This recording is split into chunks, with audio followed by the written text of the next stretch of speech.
Hey everybody, it's Brett here, and Anthony's here too. I see everybody's trickling into the chat room, so that is awesome. Good to see everybody. We are on week 8, the business plan review part. I can't believe that 8 weeks has already gone by. It's totally crazy. We got a ton of business plans and pitch decks to go through.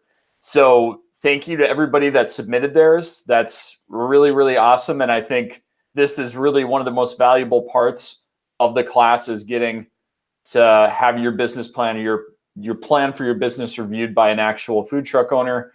I think that's something that you really can't get anywhere else. It's easy to get your business plan reviewed by maybe somebody with business experience or that owns a different type of business, but to have actually somebody that does the same thing, it's a really good and valuable opportunity. Just a heads up, even if you didn't get the chance to submit your business plan or your pitch deck, not a problem. You're still going to get a lot of value. I definitely recommend sticking around and watching all the business plans that we're going to go through.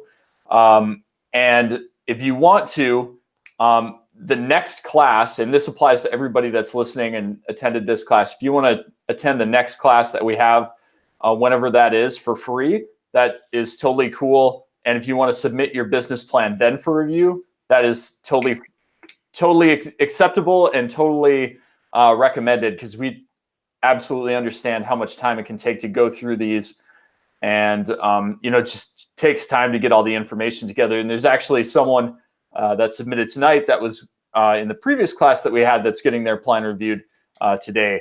So with all that preamble out of the way, I sent over a list of all the folks that sent over their business plans, and we're just going to dive straight into these. And also, I should say too, if you happen to be on the line, I know most of you are here to listen to the feedback, but if you have any specific questions beyond what we go through within the business plan review part, feel free to ask them within the chat if there's like some specific thing or element of your business plan that you weren't sure of that you wanted addressed that isn't covered. Okay, did I miss anything, Anthony? I think you got it all. All right. Well, with that then, let's dive into our first review. Let me share my screen here, which is for the Sorta Torta. The Sorta Torta. Which, and can you see my screen? Is that coming through? Yep. Okay. Coming through on my end. Okay, awesome. So let me bring up my notes here. So this one is submitted by James Moody, the Sorta Torta, based out of Raleigh, North Carolina. It's a food truck inspired by Mexican cuisine and ingenuity of Chef James Moody. And it's obviously focused on a spin of the Mexican sandwich, the torta, which we all know and love. I guess, Anthony, I'll let you kind of kick it off first, but I just had to say the artistic ability of you, James, if you put this photograph together or image, like, wow, I am super, super impressed. And it's really, really reflective of the entire pitch deck that you put together. Really, really love the logo, that's for sure. And the colors, like, totally stands out. Yeah, I have to say, like, this is probably one of the nicest pitch decks we've had come through, for sure. Yeah. Like, definitely top 1 or 2 for sure. And go to the next slide, because this one was my favorite, because, like, you start with the "My food is a story," and I instantly got that from the very first slide, even just the Sorta Torta title slide. And then, that really carries throughout the rest of the slide deck. And, just by looking at the pictures of the food in the next slide, and that, like, the future concept of the truck later, that this narrative is going to be apparent, like, even after the business gets going. So I really have to commend you on that, because to me, like, the most important part of the food truck process is really, like, developing that narrative about your food. And I think you really nailed it. So where are we at here? Yeah, the menu. Let's go there, because the first thing that I noticed in the story that you talked about was, the vibrancy of Mexican cuisine and Mexican culture, and the menu right here like really sets it off. And actually, can you go back to the menu, the actual pictures? Yes. Yeah. And so, like, I thought that the color scheme tied in really well here. Like, the black bean pozole is, it's got radishes and jalapeno and cilantro, and then it's got the, the base in there. So it's got all these different color contrasts, and even in the pambazo that you have pictured here as well. Really unique looking sandwich offering. And the menu really falls in line with that as well. You really get this sense of like freshness, culinary craftsmanship, vibrancy. So that, I really like all of my notes around James, your pitch deck was like really all about this. The consistency within the pitch deck. Did you have anything else to add about the menu in these pictures? I guess the main things that I thought of when seeing this one is obviously one great thing is you've taken the Mexican food concept, which is popular, it works anywhere, but you've niched it down a bit and you've made it your own. Focusing on the torta, which I know I don't know how easy it is to get out there in North Carolina. I've never been out there.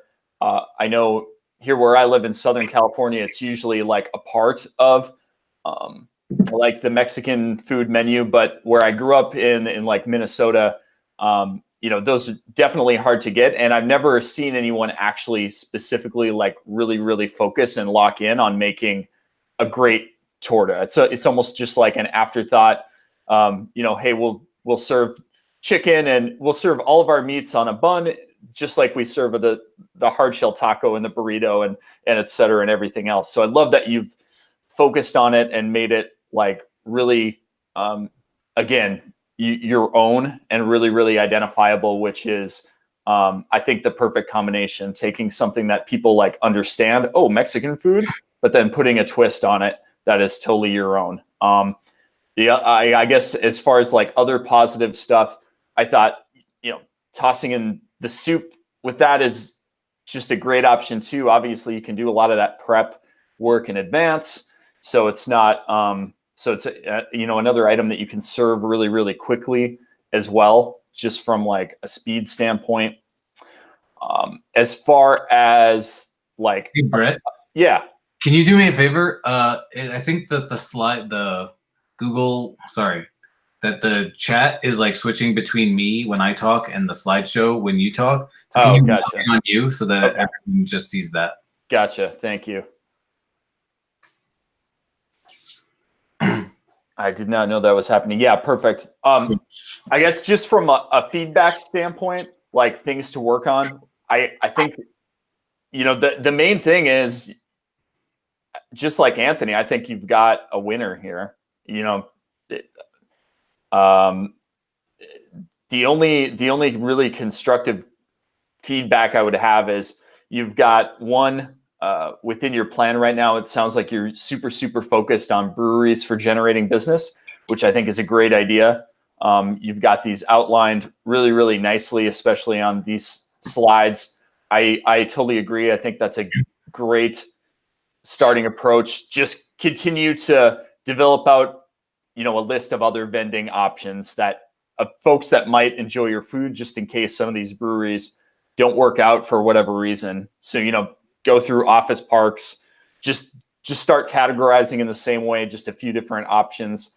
That way, you're ready for anything, basically, from a business standpoint once you get rolling. And then just continue with the rest of like the business plan process, the basics, figuring out your food costs, where you're specifically going to be sourcing the products, et cetera. Just basically just continuing to work on it, filling in the details and making sure that from the business perspective, everything makes sense.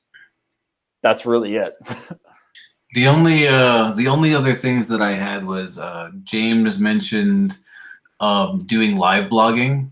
And so I was thinking that live blogging might be challenging because you're spending a lot of your time cooking and doing prep and running the truck and that sort of thing. So you might not have a whole lot of time to like sit down and write something.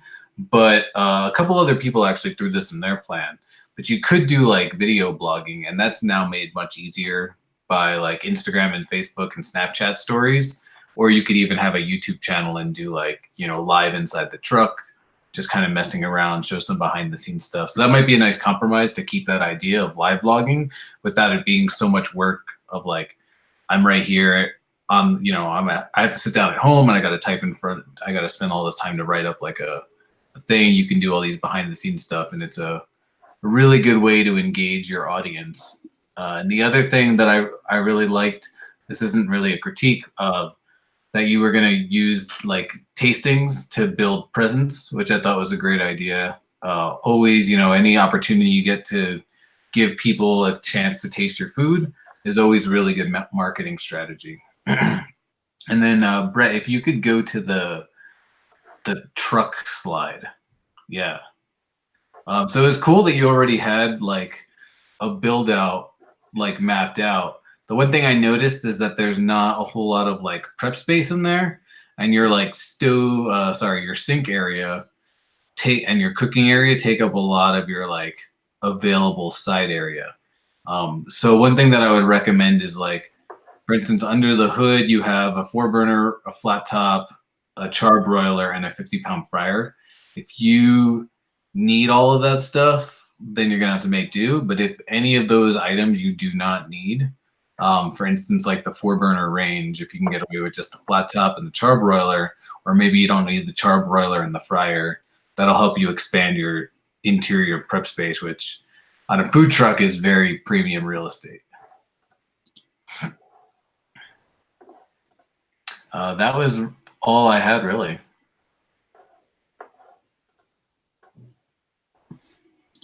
So yeah, let us know. Feel free to add into the chat if you have any questions. But I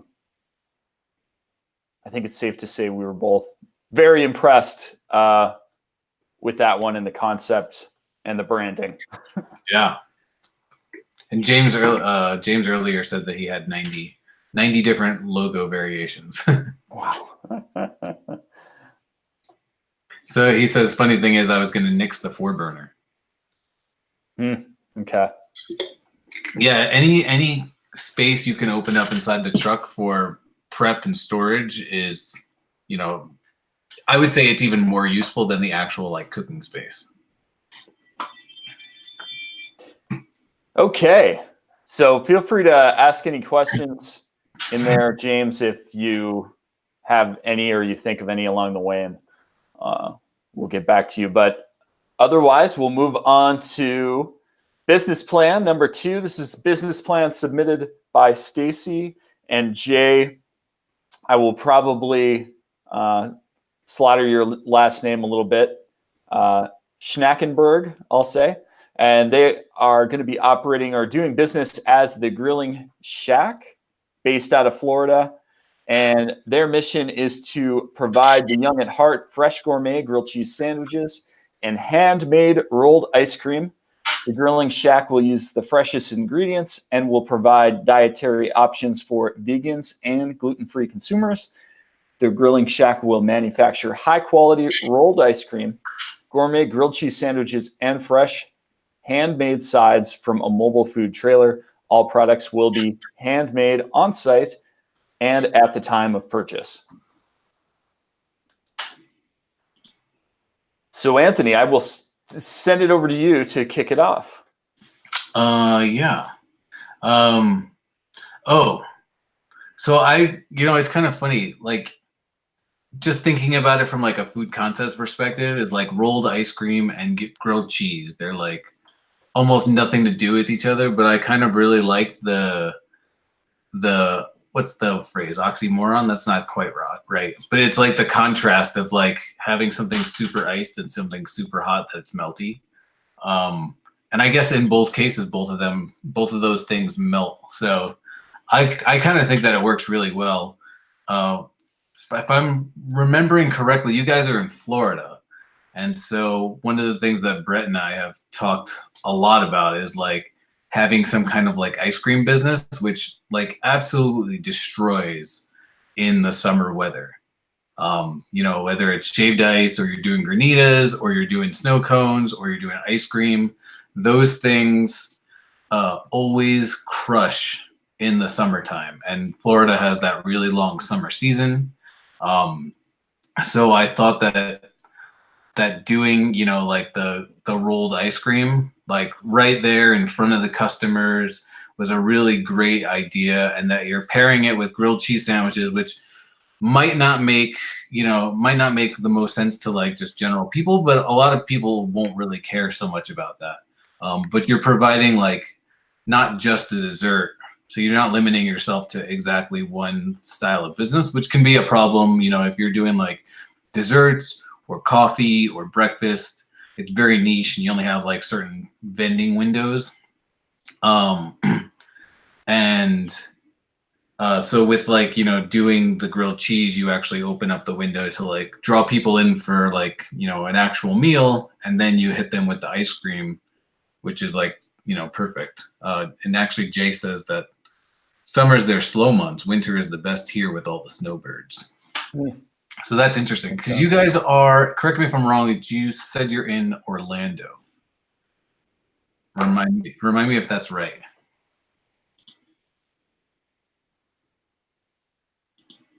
But anyway, so yeah, so I thought that the rolled ice cream was really cool. One thing that you actually said in your business plan was that you wanted to like hit an audience that was Northport, he says. You wanted to hit an audience that was more budget conscious. And to me, actually, rolled ice cream is more of like a high-end kind of ice cream because it's like handcrafted literally right in front of you. It's like making the ice cream version of a crepe. And so you might find that like if you price it on the lower end, you'll probably be super busy. But you could probably afford to price it a little higher because it's not just like a scoop of ice cream. You're like handcrafting a piece of art in front of your customers. So you might want to try and play with your pricing strategy a little bit to find out what works best for you guys. And just so that you can like maybe hit that budget conscious customer, but also pull in the people who are looking for like a high-end gourmet treat. Well,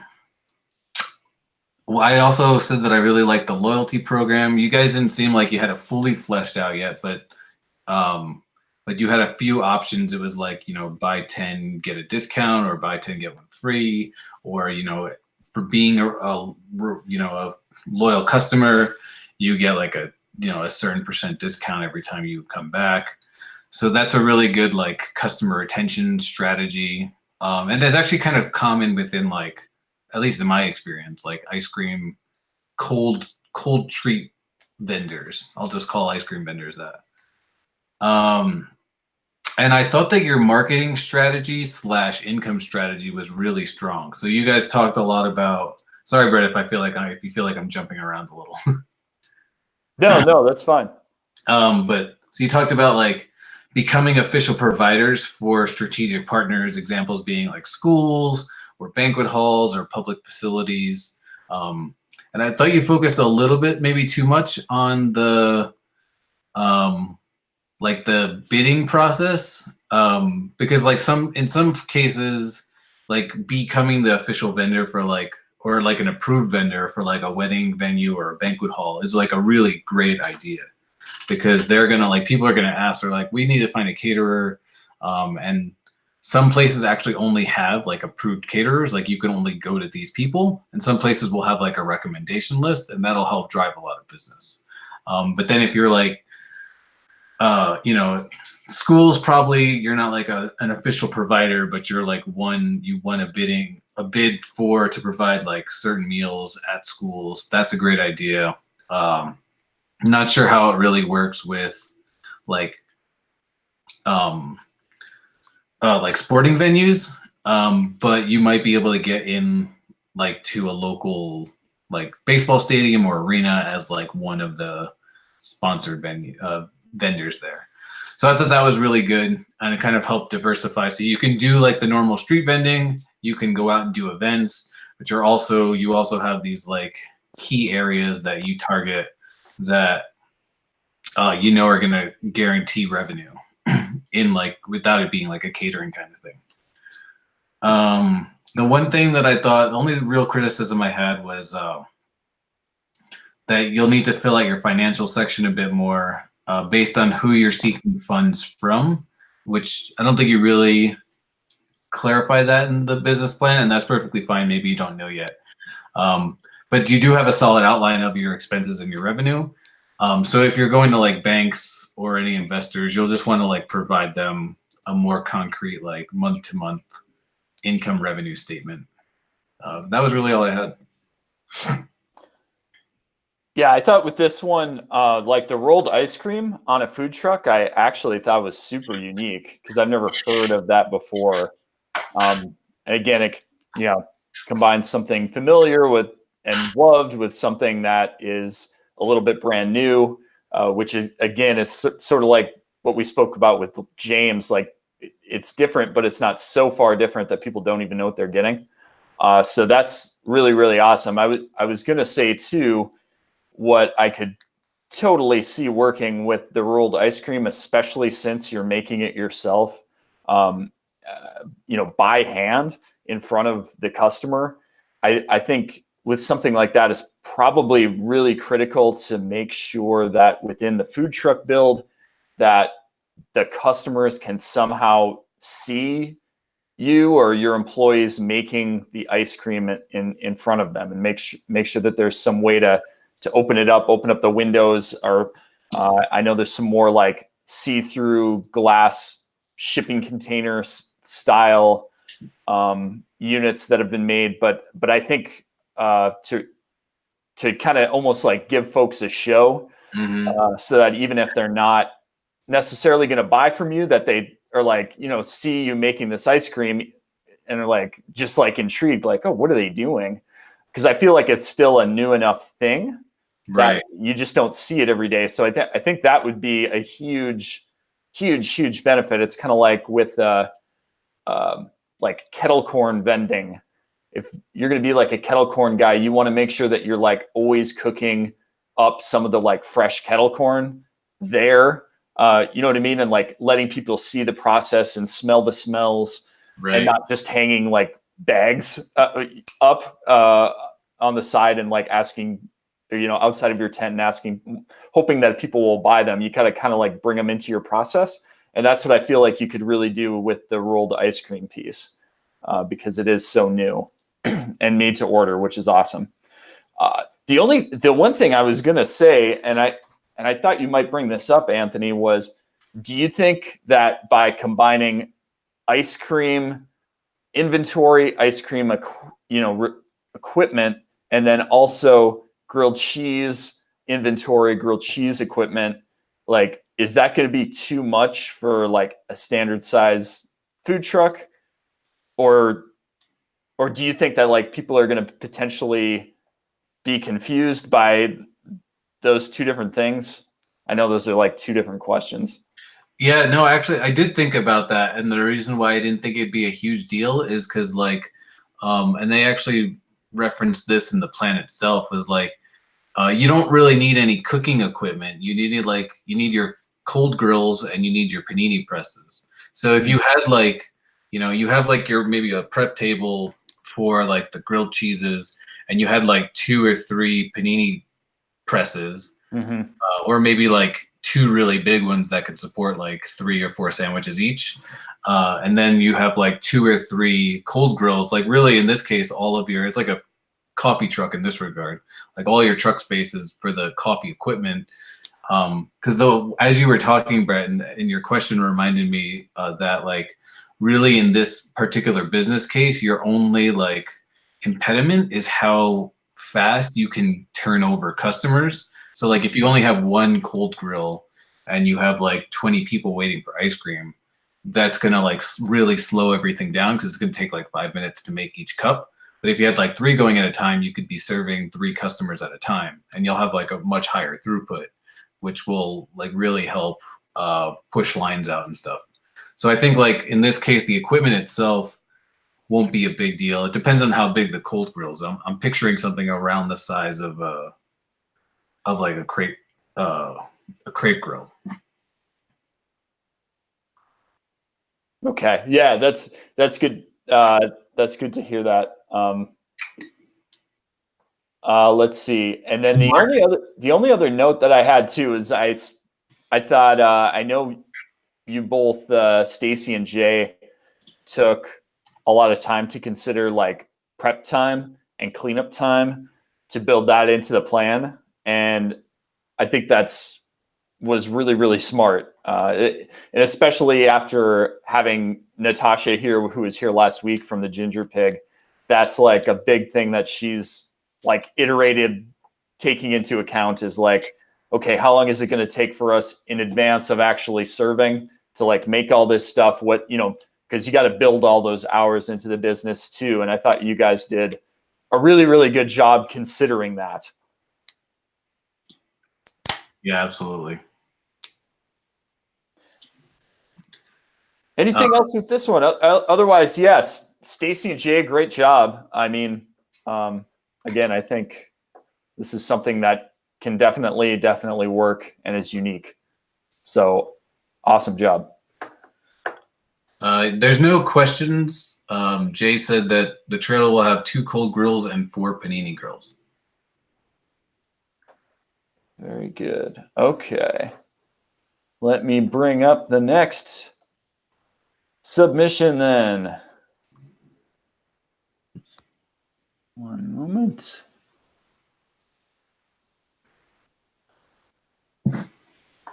So this one is a pitch deck as well from Dennis Spencer from the Jamaican Jerk in Austin, Texas, where bland is banned. I love that tagline. I loved it too. Let me bust out this screen share here. Plus, I'm always a fan of alliteration. Aren't we all? Okay.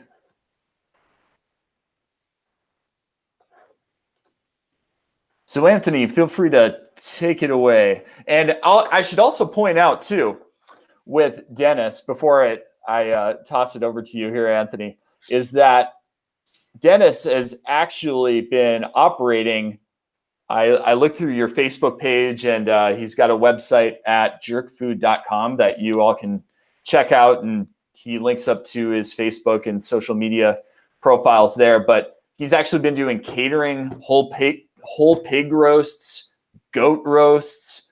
The pig roasts look absolutely insane from some of the ones that he's done in the past, and he's been selling jerk seasoning or sauce, I should say, for years as well. So Dennis actually has a ton of experience. You can tell just by looking through his social media and website. So definitely someone that is a veteran of the food industry and knows a thing or two about what he's doing. Yeah. I guess since you brought it up, my favorite part was that he already had the social media and website and stuff set up, and he's been doing this stuff. So he's building an audience like literally as we speak, which I think is really powerful.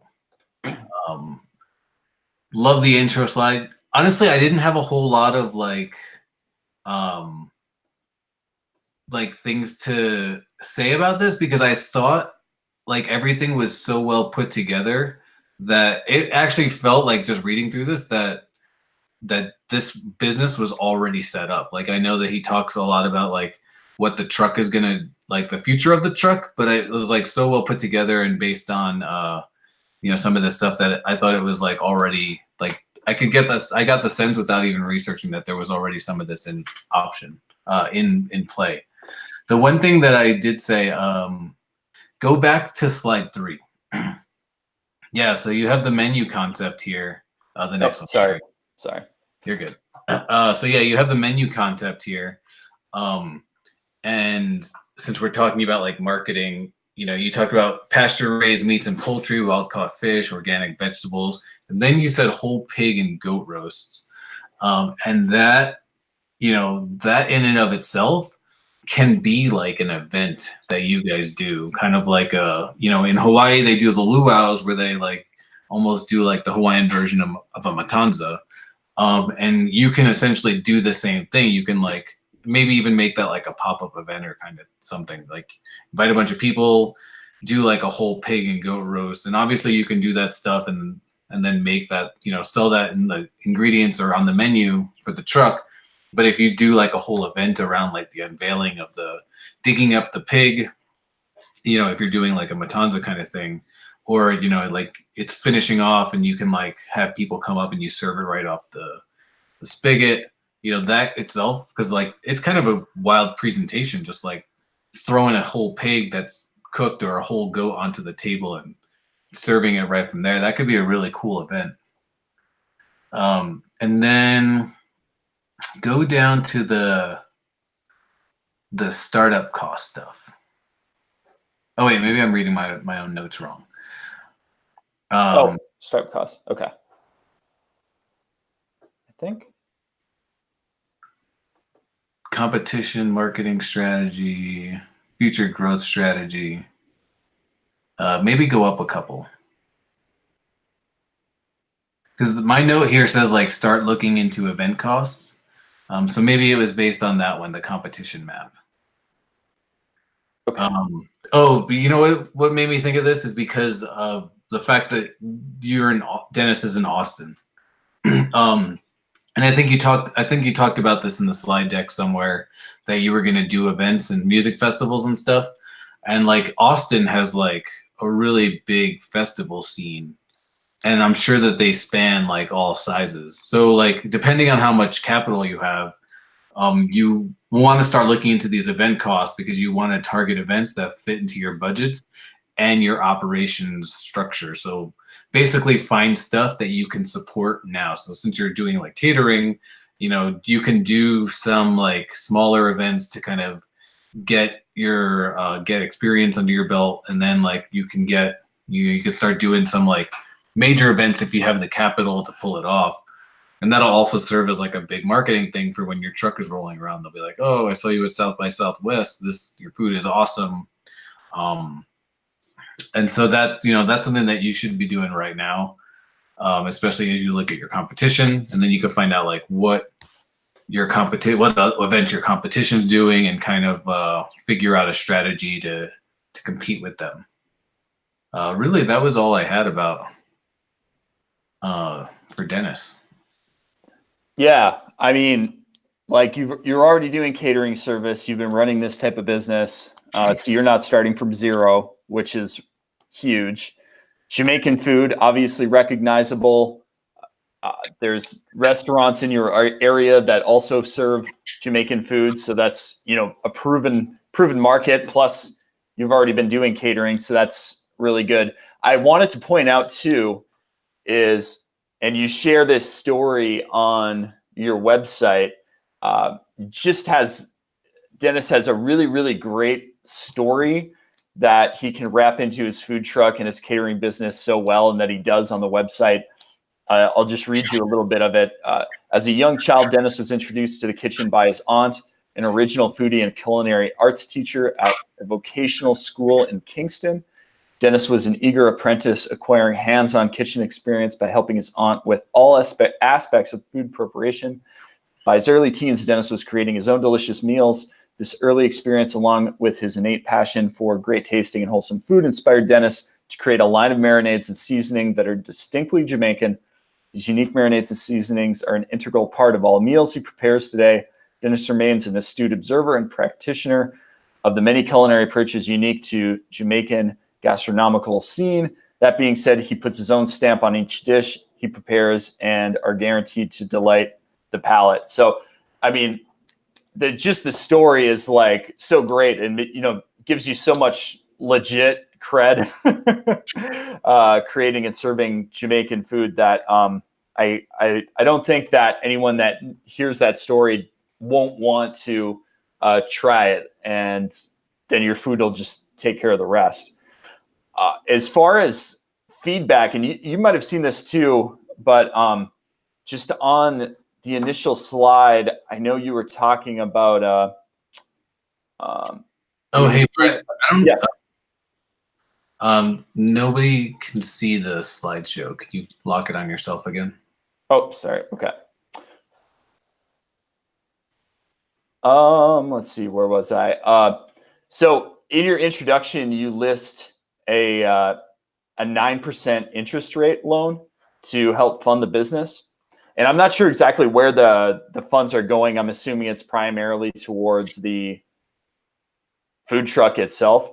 I would say, and everybody's got different financial situations, but definitely look around for a better rate than 9%. I can just about guarantee you could, through, like, if you're going to be getting the food truck built through a builder, they can probably connect you with someone that'll put the loan on the actual truck itself, and you should be able to get it for less than 9%. But definitely do that, or look to, like, I know we've mentioned Kiva, KIVA.org before. That would be a real easy way to get basically a no interest loan for about $10,000 to $15,000 of that total amount that you need anyways. And just doing that, you're going to lower your payment by a considerable amount over the course of the loan. So that would definitely be one to check out. I'm sure you could get it down a few points at least. The only other thing too, that would be a good idea, and you might already be doing this anyways, but with like the sauces, especially around the holidays, that you're already creating, if you've got bundles that you can just kind of put together for, especially around like Christmas and Father's Day, those can be really, really good gifts and don't really require any additional work beyond what you're doing already. It's just a matter of packaging them together in a box and marking them up a little bit and positioning them as like Christmas or Father's Day gifts. And I know also too, finally, just with, I know you've got a long-term goal of franchising.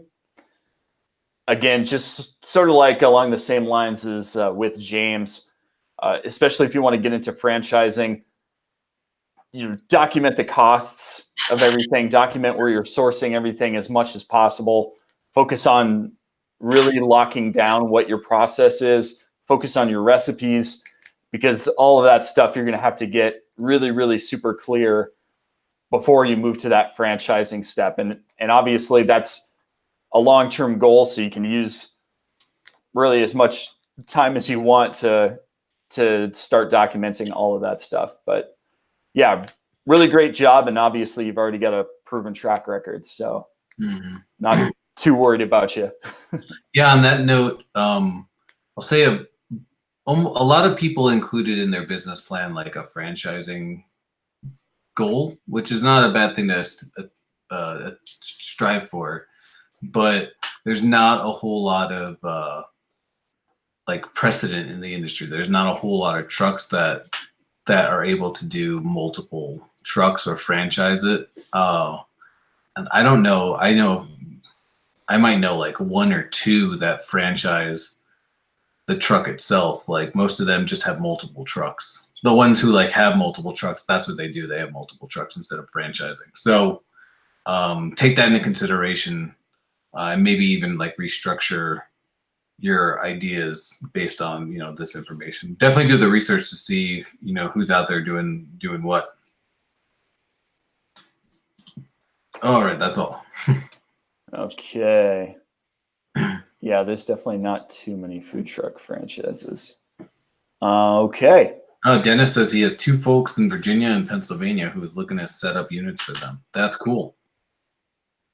Yeah, so like Brett said, just make sure you document like literally everything, so that, because they're obviously they're gonna have to navigate the permitting stuff for Virginia and Pennsylvania, but like the menu, recipes, day-to-day operations, all of that stuff should be documented so that they can do it in an as near identical way as you as possible. All right, who's up next? Perfect. Do you see the business plan right now? I see it. Okay. And I'll monitor what the folks say to see if there's any problems. Okay. It should be good. All right. So this one is from Sam Myers, and Sam, I'm sorry, looked like you had a couple different names, or at least I understood it as a couple different names, but I'm going to call it Sunday Afternoon Barbecue. I know you had it listed also a couple times as looked like Halo Barbecue. Mm-hmm. So I don't know if you're still planning on figuring out the name or finalizing that, which is totally fine. But I'm going to call it Sunday Afternoon Barbecue because I really, really like that name. You just imagine sitting in a chair, taking it easy, being in sunshine, and eating some barbecue on a lazy day with that name. That's just like have a good, very positive image from it. And that is based out of San Francisco Bay Area. And in a nutshell, his business is to bring classic Texan-style smoked barbecue with a Californian twist, and aims to simplify the barbecue plates and put the emphasis on the meat and not the sides. So, Anthony, what have you got for us with Sunday Afternoon Barbecue? Don't sleep on the sides, though. I love me barbecue. This is like my little rant right now, but I love barbecue. But no, I love potato salad. That's like my favorite barbecue side. And like no place in Albuquerque can execute a freaking potato salad. It drives me crazy. It's hard to find good potato salad. You're right. It really is. Yeah. So like, whoever has the potato salad will reign supreme in my book. So anyways, with that said, my biggest criticism was definitely like the name swaps throughout the business plan, which made it hard to follow. Because I actually recorded one other name, which was Doggone. And I think that was like, there was only one usage of that. So just make sure that you like comb through this and you're consistent. I had a couple of questions about the structure, which was, so like, there's like a list of the cities that the vending is going to be happening at. And if you can go to that real quick, I can't remember they're all in the Bay Area. So there was like San Francisco, San Jose, Menlo Park, and Redwood City. There it is, Palo Alto. Like those cities aren't super close together. And it'll take quite a while to go from one place to another. And so especially in the Bay Area. Right, exactly. Like, even just getting from one end of San Francisco to the other could take like an hour and a half. So, my question was, are you planning to vend in all these cities right off the bat? And then like, if you're doing this intercity traveling, make sure the permitting doesn't vary that much from city to city. Because like, San Jose, which is like an hour-ish south of San Francisco, might have drastically different permitting than San Francisco, because San Francisco is like one of the food meccas in the country. So if the permitting is like vastly different, you might not want to spend your effort trying to go to all these cities. Maybe you're just going to hit like San Jose and I can't remember what the closest city is, but you get the point. There was a comment in here about being family friendly, and a couple of other people had mentioned like being family friendly, which is like a great goal to strive for. But it's a good thing to aim for, but like food trucks in their nature are not family friendly. Like you have to walk up to this thing, you order through a window, there's no place to sit, maybe you're like walking through an event, and food trucks only have like a limited menu usually.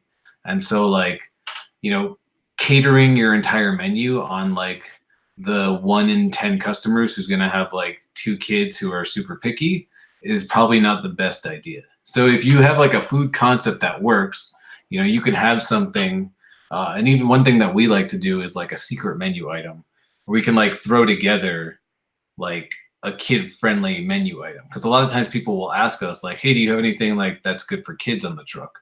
And so that's one thing where I'm like, okay, yeah, we have this, but it's not really on our menu because nobody really orders it except for those picky parents, and that's like 1 in 20. So that's one thing that I like advice for everybody is like, if you're aiming for family-friendly stuff, either have family-friendly food concept or do like a secret menu item, but don't change what you're trying to do to fit that family-friendly mentality. Let's see. The other thing I had was that the prices seemed low for the Bay Area. Like food trucks and restaurants are usually in like the $10 to $20 ticket in that area. And you were aiming for like it looked like it was like 9 to 10 or like $9 to $12 for these things. And so like you can even see here like rack of ribs $29, chicken $8.25, brisket ribs $9.25, and that's in Pacifica. That's not even in San Francisco.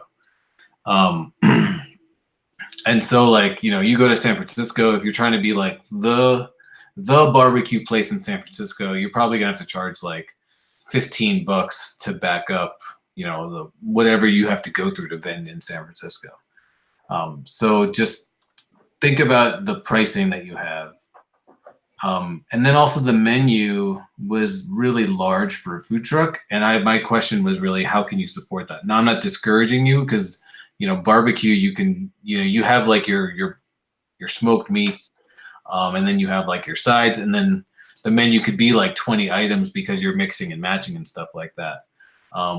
But in this case, I didn't see like a whole lot of like menu overlap. So I just was like, how are you going to be able to support having a menu this large?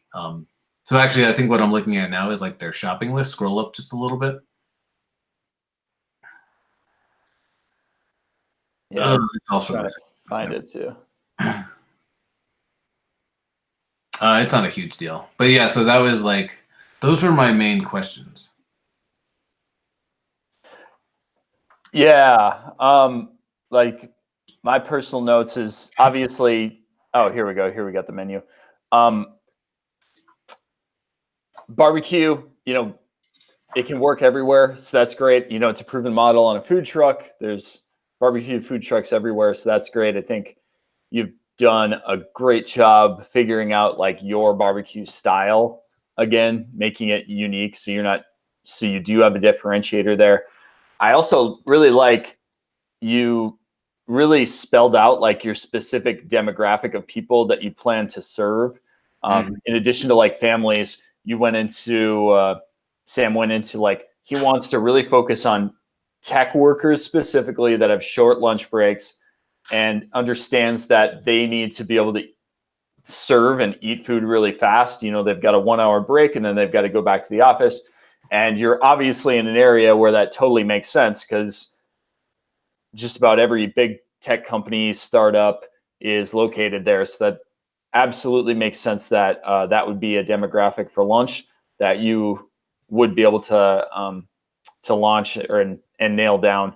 Also did a great job getting clear. I know you got super specific on where you were planning to source the meats, figuring out the pricing through Costco, and right. I believe some other sources already. So that's a really, really good job. So you're already getting your costs in place. And Costco, generally speaking, has pretty consistent prices on meats too. So you can kind of hang your hat on that pricing. I know it kind of will fluctuate from butchers, for example, if you're going to go through there. You also mentioned that you have the idea of starting small, offering catering first, and then purchasing a food truck later, so that you can hone your skills a bit, focus on the weekends, refine your menu, work on your processes, work on your cooking speed, your serving speed. All of that, I think, is really, really smart. That way it's not so risky when you start going out there. By the time you do get a food truck, you're going to be super confident. You're going to already have a customer base and you're going to be good to go. And then great job identifying the other competitor barbecue businesses already too. I know, Anthony pointed out you put down some of their menu prices, listed out a bunch of them. So that's a really, really, I think you've got a good understanding of what the prices could be based on the competition and the menu that other folks are serving. The main feedback I had was just with the office building specifically, definitely start reaching out to specific complexes that you want to serve at as soon as possible.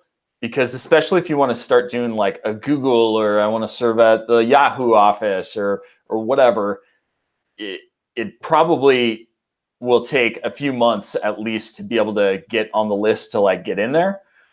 So you'll definitely want to know like again, kind of what Anthony said before, what the requirements are for that. Is there, how long's the wait list? What's the process like? Because each spot that you go to is just going to be a little bit different. And then a tip from another successful barbecue business owner that vends and seemed to work well for him, may or may not be a good idea for you, but one suggestion was to, if you want to try adding like a really custom like iced tea or a sweet tea that you can charge a lot for, like in the Bay Area, you could charge $5 or $7, for an iced tea that cost you less than $1 to make. If you can get like a really good recipe honed that you can, create in advance and serve, and that can, if you're happen to be vending at specific locations, some high-end, large-size iced tea can kind of get you through the lulls in between those lunch and dinner services if you happen to be in a spot, especially if you're going to be serving in a hot area. Obviously, iced tea, barbecue kind of goes together. So that was the only other piece for me. Yeah, I didn't really have anything else. I think going back to the iced tea idea, if you're honing a recipe, you can make it inclusive of like food scraps that you have. So like, for instance, we really quickly started making these like apple lemonades, and we basically like made the apple water from like the cores of the apples that we were like discarding from the apple fries. So we saved them all instead and would make like an apple juice out of it and then make a lemonade out of it. That allowed us to like reuse that stuff and then make money on the scraps as well. So coming up next, we've got the Lobster Mobster. I love this name. The Lobster Mobster. Okay. Mark Kernick has the Lobster Mobster mobile eatery based out of Boulder, Colorado. Mark's menu is focused on what else but lobster, lobster stew, Maine clam chowder, lobster rolls, crab cake wraps, or wrap, I should say. Anthony, feel free to take it away. Yeah.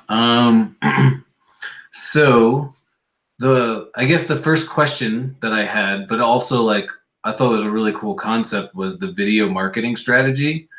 So you talked about like having clips of like, doing prep on the truck and like, serving catering events, that sort of stuff. And then it'd be like basically just cycling constantly. And so my only question was like, will this be on a monitor outside the truck? Or are you going to post it on social media or on your website? I mean, I guess you could do all three, but I wasn't sure the direct application. But the one thing is like, you can easily start filming this content like now, like presumably while you have a little bit more time. And then, that'll give you some like action shots and, start getting the promotion going for this stuff. I'm a big fan of lobster, coming from New York, growing up, we had, Manhattan clam chowder, but the New England clam chowder is my favorite. Loved like all of the ways that you incorporated the lobster fritters, lobster mac and cheese, lobster nachos, lobster stew, and then of course the classic lobster roll. And even providing the Italian beef because the mob says so, as like an extra option for anybody who's not really interested in the lobster thing. The one thing that, like, if you're doing like a food park kind of thing, like a food truck park, people might just like see the lobster stuff and automatically assume all you have is lobster. And so they might just like walk on, which might not be a big deal for you. Especially at like a big event, you might not even want to have the Italian beef on there because that'll definitely happen. It'll just take up space. But like you might find that you have to like explain to people all the time that you have like, things that aren't lobster on the menu. So that's just one thing to consider. There's really no workaround for that. Let's see. So then one thing, I said the menu sounds great. You had a secondary menu somewhere, and I can't remember where it is, but there was like 4 types of soup dishes on there. And I was just wondering if, okay, this was the menu that you sent later. Maybe in the business plan there was like a separate menu, and I'm getting confused. Anyways, there was 4 types of soup dishes, and I was just wondering if they were seasonal or if they were happening all at the same time. It's because you have to prep the soups in big pots. You might not want to have 4 soups on the menu at the same time, but maybe this was like after you came up with that. So I would say don't worry about that. Your price points, you're in Boulder, if I'm not mistaken. So I thought your price points were solid. And you probably, like Natasha was talking about last week, like for some of these higher end things, you could probably play with the price a little bit. But there's also, like if there's anybody comparable in your area, then, and maybe not even like in Boulder, but more Denver, you can kind of find a comparable price point and like just start there. Which is the main event. I feel like that's a franchised food truck or something like that. Maybe I'm mistaken. Yeah, Cousins Maine Lobster. They're a franchise food truck, and they obviously focus on Maine lobster. Right. Which is great, because that, you know what I mean? Like, that you're on a concept that's making money. Obviously, I don't know how much money they got invested in through Shark Tank, but it was a lot, or a substantial investment that they got in. So yeah, I mean, that's the great thing about like the lobster food truck is you can sell it for so much. You can really, really put through a lot of revenue that makes it an actual investable business. That if you want to grow it, and if you're a good marketer and you have a good, brand that you've created, it can really, really work. I know there's another one here in the LA area that I've spoke to before, and I know that they are kind of like, if we're not able to do $5,000 in sales in a day at a location, like we don't even want anything to do with it. That's kind of like how much volume that they're just used to getting through there. And obviously LA is going to be a little bit different than Boulder, but that's kind of the profit ceiling that you can hit through this is really, really high. And like you said, you might even be able to charge a couple bucks extra on those lobster rolls. You could do it $18, maybe even $20. Who knows? I guess it kind of depends on your area a little bit, but yeah, I think everything seems reasonable. It's a proven model, and that you can make money off of it, which is awesome. Also, I know you pointed out too within your business plan, Mark, that no one else in the area focuses on lobster or even seafood, from what I understood, on a food truck. So that's huge in and of itself. If you're the only one there doing that, you can basically go anywhere in your area and to a food truck rally, and you can be confident in knowing you're the only one that's got what you want to serve. And then also, Mark's a trained chef, and I know you mentioned in there too that you had experience cooking in the military, so serving a lot of people, high volume. Right. So it kind of seems like you're like the perfect type of person to operate this too. Yeah, totally agreed. Just the one piece of feedback from looking through this that I personally thought looked a little bit low, and let me know your feedback on this. And I might be misunderstanding what you wrote too, Mark, but the labor estimates that you had in there seemed a little bit low. I know you stressed like doing a lot of it yourself in the early days, which is good. I think that's a great idea to keep costs low at first. I know I think you said it in year one, the salary figures are based on wages for labor at $15 an hour, which seems fine to me, but that you would have basically one employee at $15 an hour for four different shifts at 3-hour shifts each. And that might either kind of wear you out because you're not like, I would imagine you're probably not going to have any help taking things down, cleaning up or prepping. I would imagine those shifts would just be to serve people. That might be, so that might be a little bit low just based on what I was thinking. And I know you expanded it further so that you expected people to be working more hours later.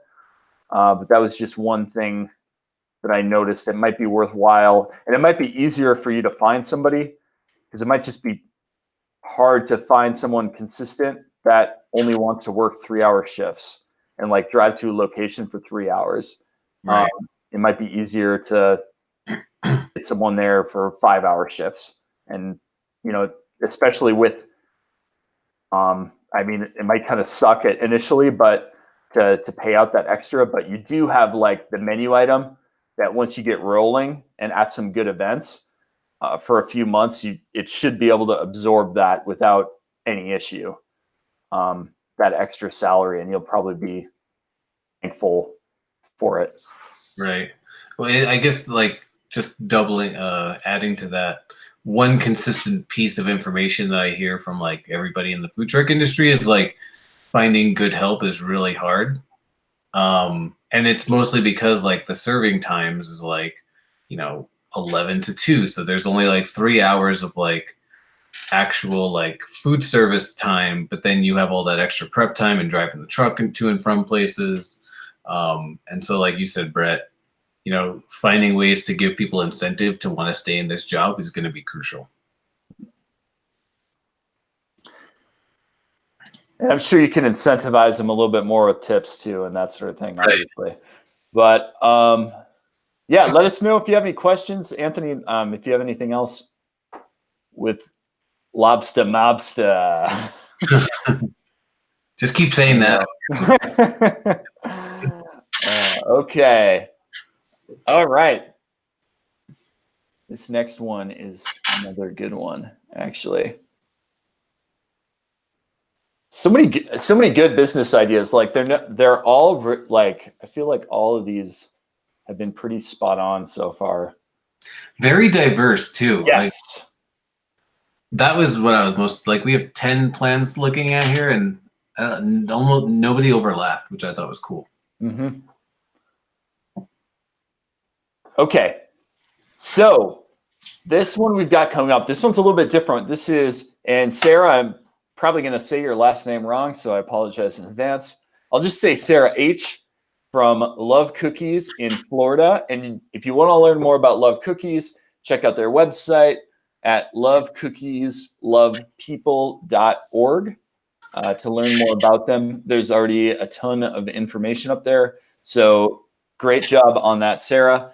Love Cookies provides, Love Cookies is actually going to be a nonprofit organization, so not a for-profit food truck like everyone else that's submitted a plan. Love Cookies, the goal is to provide marketable training, relationships, and work experience to teens with barriers to employment. We will love them well, train them well, and send them off with job experience, relationships, skills, and resources they can use to create better opportunities for themselves. And again, they're a non-profit organization. One of the things also, too, that Sarah points out, which is really, really incredible, is she's got a tremendous story behind it that is completely in line with Love Cookies. She's a high school reading teacher who works with teens every day. And if a child is in a reading class, by the time they are a senior, there's usually some circumstances other than just reading issues that are going on in their lives. Some of them have criminal backgrounds and often come from just a bad home situation. So if you put these two situations together, it just gets them, they're hugely disadvantaged. It gets them on the wrong track through life. So really what Sarah's trying to do is to create a positive work training experience at this pivotal moment in these kids' lives. And I think it's a really, really awesome cause.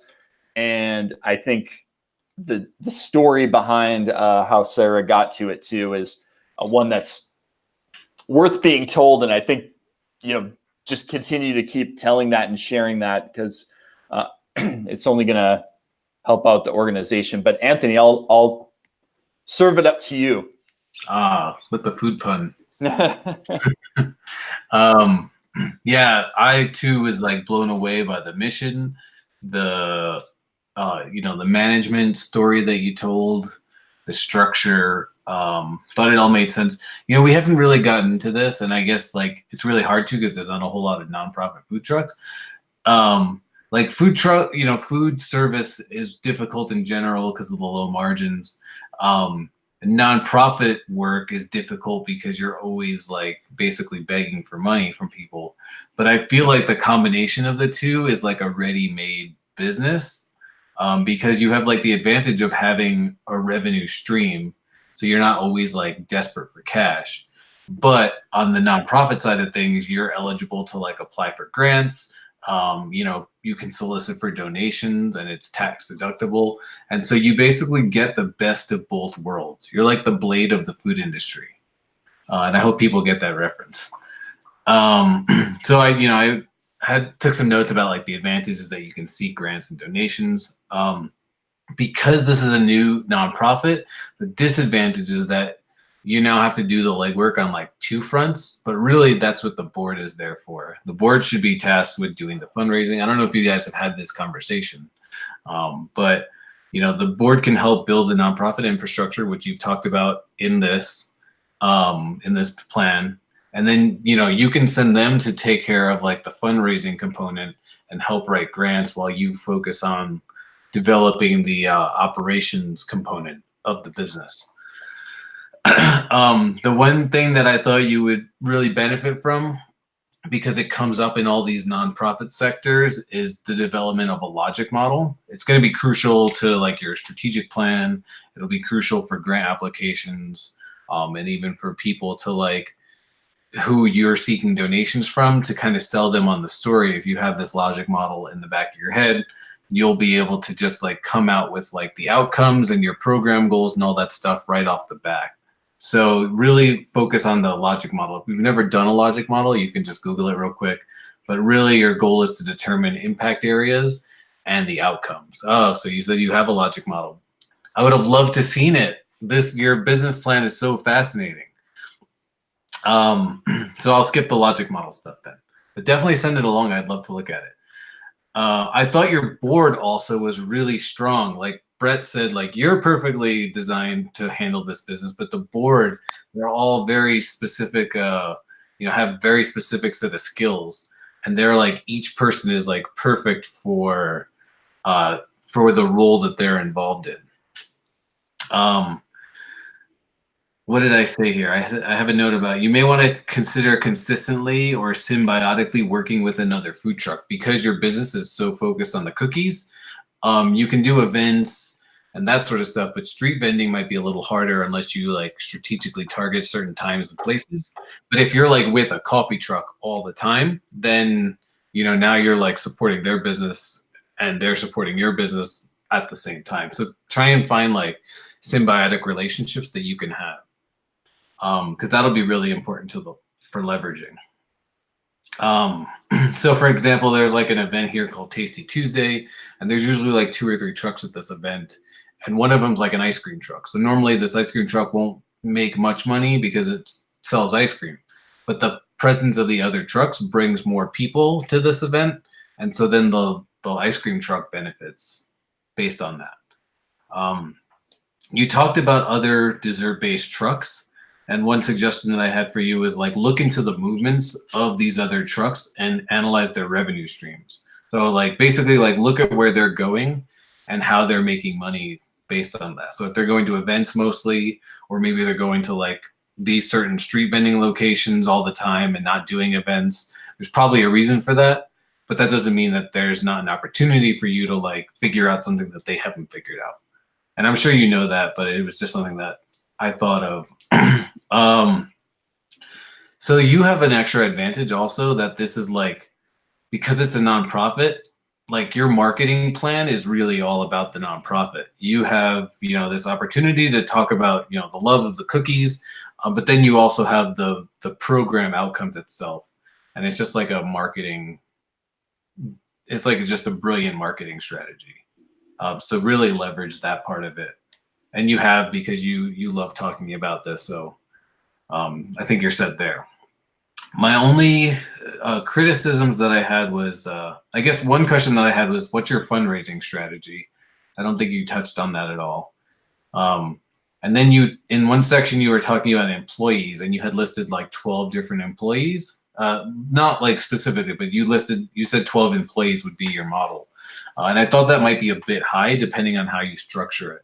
So really add like a justification for why you need that many employees, what the program looks like in terms of the mentoring and stuff. And that kind of helps paint the picture of why all of that's necessary. And then I just thought that the financial sheet was a little hard to follow, so just kind of tighten that up a little bit. Yeah, I know Anthony said this too, but I mean, obviously you have such an opportunity to generate so much free press through this. I think anytime there'd be coverage at an event that you were at locally, I think you've probably got a story that a journalist is going to want to latch onto, or a writer or a television crew, like whoever's there, like covering whatever event that you happen to be at. I think you guys will probably have one of the most powerful stories that folks are going to want to talk about. So yeah, definitely leverage that as much as possible. I guess don't have a lot of feedback from like, from a feedback standpoint, but one of the things I was going to say was it looks like, at least initially, you're focusing on a lot of sales channels to generate revenue the first year, which I think is a good idea to have like everything in mind. Like, I know you talked about like, we're going to have some online sales, we're going to have local sellers, we're going to be at food truck events, that sort of thing. I would say that doing all those different things all at once is probably going to be really, really hard. I would just focus on, try to figure out, your 1 to 2 ways to make sales on year one, and just focus on those, and, focus on getting the job training through, because it's just going to be so much work. Like, obviously online sales is like a completely different sales process than going out to events and selling regularly. So it just seems like a lot to focus on initially. And obviously you're probably going to be wrapping the product differently if you're in an event versus online. You're going to be shipping it online differently than when you're at an event. So there's just, a lot to work out. Not that it would be impossible, but that's one of the things I would think about. And the other thing too, I would really look at I'll send you the link over to this too, so you can learn more about them if you're not familiar with them. But I would take a look at someone like Sweet Martha's Cookies that you might be familiar with. They're really, really big at the Minnesota State Fair, and they also have a trailer too that they do around the Twin Cities, St. Paul, Minneapolis area. But they are they do over $3 million in revenue. They just sell cookies, primarily only at the Minnesota State Fair, which lasts like a week and a half. And like I said, they've got some other ones, and now they've got you can actually buy their frozen cookies, I think, at Target now in like the frozen area. But really, their main thing is just basically like all the cookies kind of get made in advance, but they get cooked or heated up right there. So you get this like warm, you smell the smell of the cookies baking, and they just sell one item. They just sell one cookie. But we'll send you the link over to them. But again, they're just really, really focused on executing that one product really, really well. So I would definitely look into them and see if there's anything that you can glean from their model. Obviously, they're not a nonprofit, but you're going to be doing a lot of those same things that they're doing, in just trying to lock in, how do we make a consistent product? How do we train people to make a consistent product? How do we get out the product as fast as possible? But great job. Yeah, great job on this. Yeah, it was Killer concept. Okay. Let us know if you have any questions. Otherwise, we will keep moving along. So far, nothing.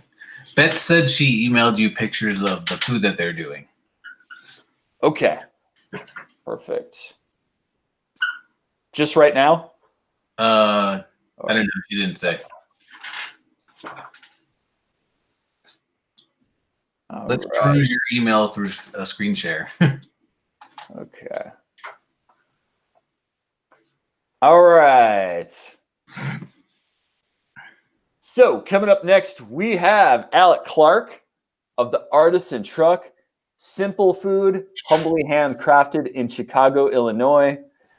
I feel like you're one of the only folks that have come through from Chicago, Illinois. I feel like we should have more people from Chicago in the class. But Alec's goal is to provide artisan-made food to guests utilizing our house-made bread and canned goods. The Artisan Truck provides enriching meals to our guests, regardless of their choice to consume animal byproducts. The Artisan Truck will heavily rely on baking and creating of house-made breads, jams, spreads, and desserts, which is obviously something that's kind of right up your alley, Anthony. So I'll throw it over to you. Oh, yeah. Okay, so what I thought would have, I love the concept of, obviously our whole truck is based on like artisan, handmade, scratch-made food. So I get it. I would have really liked a sample menu though, just to get a sense for like the specific things you're planning.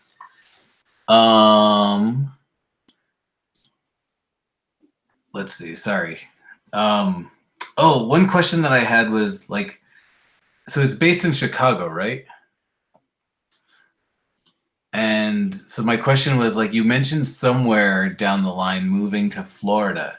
And I was wondering why specifically in Florida it was like the place that you chose to do it. I just wasn't too sure. That didn't seem like it made a lot of sense, but if it's explained in here or explained to me, I'm sure it would make sense. So yeah, about the menu. So the reason why I said I wanted a sample menu was the concept is great, but the things that you specifically mentioned, house-made bread, I think that mentioned pickles, jams and jellies, and baked goods. They were all kind of like complimentary things and not really like the main course or the main entree. And so I'm assuming if you're doing like bread and jellies and spreads, then you're doing like sandwiches. So, if you had said sandwiches, then that would have made more sense. But right now, it's just not clear that people would come unless you're selling just like loaves of bread and it's more of like a baking truck, then that makes a ton of sense. One thing, since you mentioned pickles a few times in there, one thing you can easily do is like can the pickles and then like try and get that sold in like other locations. You can also sell it off your truck. Farmers markets would be really good for all of like the artisan stuff that you're doing. Especially you could do the same thing with jellies and spreads. So you can have like these 3 core products that you're baking and you can sell them in farmers markets, local stores, co-ops, right off your truck. You can even sell them wholesale to other food trucks, coffee shops, local food vendors, and have like extra revenue there. And if your model is to do more of this like canned food kind of stuff, you might not even need a truck. You might just like need a commissary and then like a delivery vehicle essentially. So really that's kind of like up to you. And I guess this is why I was like, I need a sample menu, because it's kind of hard to tell like which direction you can go in, since I've already gone in like 3 or 4 different directions. And then the only other thing that I had right now is this is probably pretty obvious, but there's a need for much more info in the financial section, because right now there's really only the cost of the truck in there. And I'm sure you're still like trying to figure it out, and that's perfectly fine. So it's just a matter of where you are in the process. But that was really all I had. Perfect. Yeah, looking through this, a couple of the awesome things is you've got restaurant management experience. That'll be hugely helpful. You've got a degree in hospitality and management. That'll also help out. One of the things, just based on especially speaking with Natasha last week, that she focused on and had to figure out over the last few years is just be careful about working too hard. Just wasn't clear if like you were going to be baking all the bread yourself, creating the spreads yourself by hand. Obviously that would be just a ton of work and probably unsustainable for even a superhuman, especially long term. So just something to think about as you're going through. You're trying to refine your menu. Where can you get food that is baked in a way that you can stand behind, but also allows you some free time and make sure that you're not just spending all day and all night prepping instead of having any time to market your business, get out there, generate sales. And basically, like Anthony said, just keep going through the process, working on the basics, the menu development, the marketing plan, and then I think you'll be in good shape, because I think the idea of the food truck business is there. Just gotta lock down the details, basically. Yeah, and Alex said that his menu is still coming along. He ended up changing it halfway through, and that Florida was an option because of the cold weather up in Chicago. Only half a year. They do like half and half, I think. Chicago is very expensive too. Right. Okay. But yeah, great job, Alec. Let us know if you have any questions about that. Otherwise, we will move along to Rick Bone of Yo Bones Catering, based out of Vancouver, British Columbia. One moment here while I bring up the business slide. Yeah, so while you're bringing that up, I just got to know how much barbecue is happening in Canada. That was like a question that I had in general, but like you specifically talked about like doing Southern barbecue in Canada, and I was just wondering if they even have concept of South. That's a good question. Just to introduce them to Yo Bones Catering is a full service and food truck company. They are local and independently owned catering company serving the lower mainland area.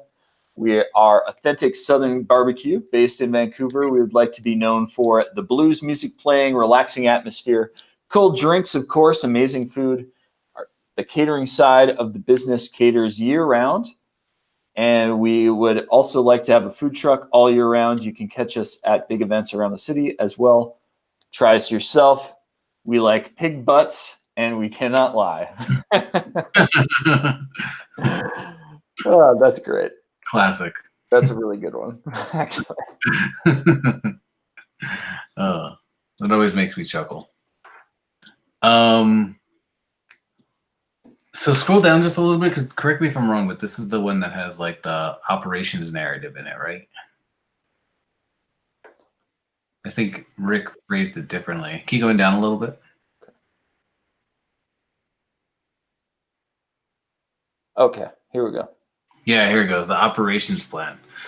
So you basically told your operations plan in a story form, which I found like very, like surprisingly, like entertaining, and not from like a haha kind of way, but I mean like from it kept my attention, which in business plans is kind of hard to do in general. So I found that really gripping, and I thought it was really well organized, well said, and so I really like the operations plan, this narrative, and then the like your organizational goals, which is just below. I thought that the organizational goals were really strong, which first goal, to create a service-based company whose primary goal. Oh, you passed it. Sorry. There it goes. under company milestones. Yeah, whose primary goal is to exceed customer expectations. So you first like lay out like these goals and objectives. Like this is basically like your mission statement, and then you go into this timeline that you wanted to achieve. So I thought it was really like well laid out.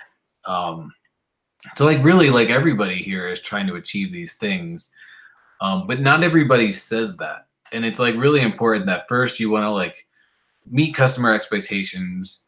You want to you want to provide superior service and increase your customer base and develop a sustainable business. Otherwise, this stuff falls apart really quickly. So just like laying it out perfectly well said.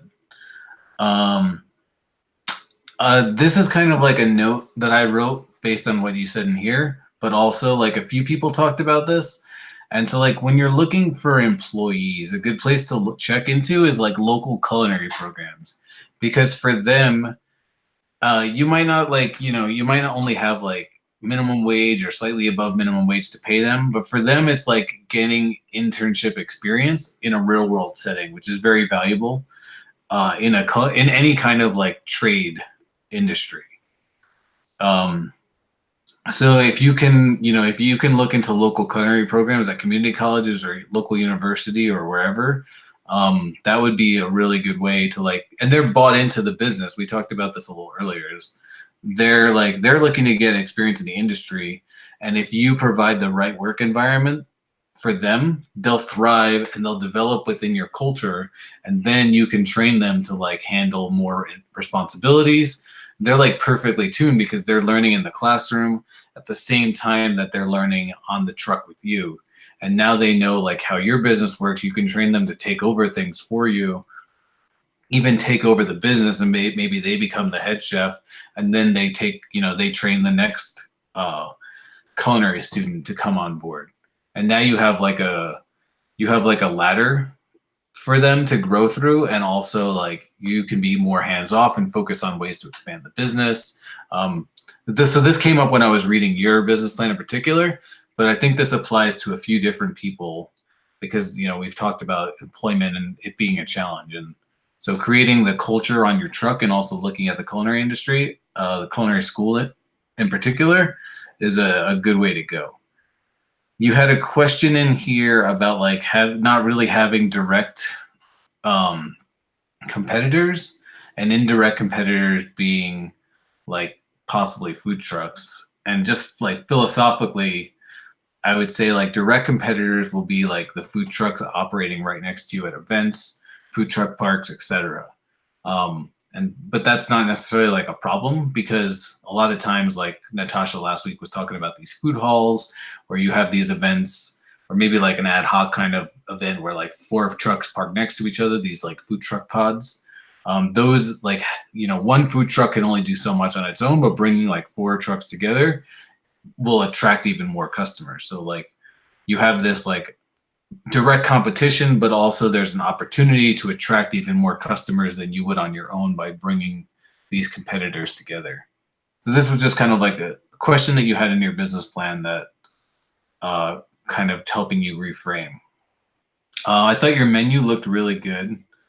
One thing that I advise for you is to talk about the key differences between your food and other barbecue places in your area. So like what separates you? Is it the sauce? Do you have a special smoking method?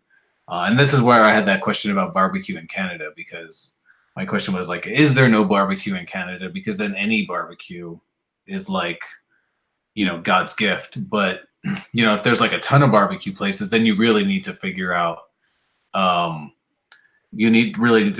what will separate you from everybody else. And then the only other thing that I had was like come up with a street vending strategy with specific places and days and times. Street vending is a bit unpredictable, but you can add some regularity with the rotation. So just have like laying out this rotation and coming up with this strategy will really help you kind of like nail down where you're going to be and when, and allow your customers to find you, which Natasha talked a lot about last week, is like getting repeat customers. And then on the financial side of things, check your commissary equipment section. because unless you're planning to build your own commissary and equip that, usually the equipment already exists and you just pay like a monthly rent. But I thought that the commissary equipment section, the price that you had in there was a bit high. So it really depends on if you're like saving all that money to pay it out monthly, or you're actually like building your own commissary. And just make that clear. Maybe I missed something. Brett, correct me if I'm wrong. And then you talked about like having a startup cost of over $100,000. And once you get into that realm, you can probably afford to buy or to rent or lease like a low cost restaurant, like a low end restaurant. So you might want to if you're talking about needing like 100 to 150K or more for your food truck, and this applies to everybody, you can start looking at lower end brick and mortar options as maybe something more viable for you. Yeah, with Rick's your submission. I mean, the pros obviously. I don't know if you noticed this, but Rick was on a Canadian barbecue champion team, which I think is really awesome. Yeah. He's been in the food service industry a long time, so obviously understands how to execute good barbecue at a high level in his market. Barbecue, again, proven concept. I know you use a Southern style barbecue, which could absolutely be unique in Vancouver, I'd imagine. And it also sounds like the restrictions, at least according to your business plan, the restrictions of where you can vend don't seem very restrictive, which is really, really awesome. It sounded like you could go to farmers markets, office complex, basically anywhere as long as you were, fulfilled the health code requirements. So that's actually really, really unique. You couldn't really do that in California. So that's awesome. Just a couple of feedback pieces that I was saying, and you just have to refer to what other people are charging in your area, I guess, with this. But I wouldn't be surprised if you could charge at least another $1 or $2 more for a lot of these items, like the pulled pork sandwich, the large mac and cheese. Again, and this kind of gets into, I don't know if there's just a pricing difference with the currency differences, but just based on if you're in the Vancouver area, definitely check out what other people are charging, because I wouldn't be surprised if you could get $12 for a beef brisket sandwich, or charge a little bit more for your combo meals, that sort of thing. Yeah, your large mac and cheese is $8. Again, I don't know what size that is, or it looks like there's options for adding meat, so you could charge a little bit more there, which is a good idea. But I wouldn't be surprised if you can kind of up that a little bit more. The other thing too with your plan, it sounded like you were planning to work 7 days per week and basically doing everything yourself initially. Yeah. It's definitely sounds very, very aggressive, but that you might get burnt out really, really quickly. And I would definitely say, for your own sanity, and maybe take a couple days off on the slower days once you figure them out, maybe on Mondays or Tuesdays. You'd probably be a lot happier and be able to go longer and provide better service and not burn out so fast.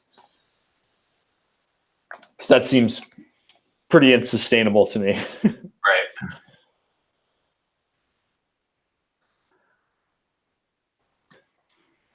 But other than that, great job. Let us know if you have any questions on Yo Bones. I know Rick was on the chat earlier. Yes, I know. He was there too. Okay. So let me bring up the next one here with Beth and Martin Wilson. Sorry, I'm laughing because Rick was the first commenter, and he said I'm usually the last one. Near the end, unintentional. Maybe we're going too long. I know we're an hour and a half in already, and we've still got a few more to go through. So thanks for everybody that's still here. Yeah. I mean, we want to get through these as fast as possible for you, but we also want to make sure that we get through everything so it's valuable to everyone. And so, yeah, this is going to be a 2-hour session. So, I appreciate everyone for sticking around, and I hope you're enjoying and getting value out of this. This next one is with Betts and Martin Wilson. And Betts, just so you know, yes, I did get the photos, and I'm going to try to make sure everybody can see that photo, so that everybody can see what this food looks like. Because honestly, I don't think I've ever had South African food, and I'm gonna slaughter this one too. So just apologize in advance for the name of your food truck, but I'm gonna call it Lapalozi Food Truck, based in Tennessee, which is a startup truck located in Tennessee, obviously, and they expect to catch the interest of a regular, loyal customer base with its one-of-a-kind taste all the way from South Africa. The company plans to build a strong market position in the surrounding areas as well. Lapalozi aims to offer its products at a competitive price to meet the demand of the middle to higher income residents and tourists in the greater Nashville area. I also want to point out that Betts and Martin, they've got a they're another food truck with a really great story behind them. Their choice to serve South African inspired food came from traveling to his wife's home country, South Africa, and experiencing the wonderful dishes and tastes unique to the country. Martin has been thoroughly schooled by his wife on how to cook all the wonderful dishes he fell in love with, and he's ready to share it with his community and the many visitors of her state.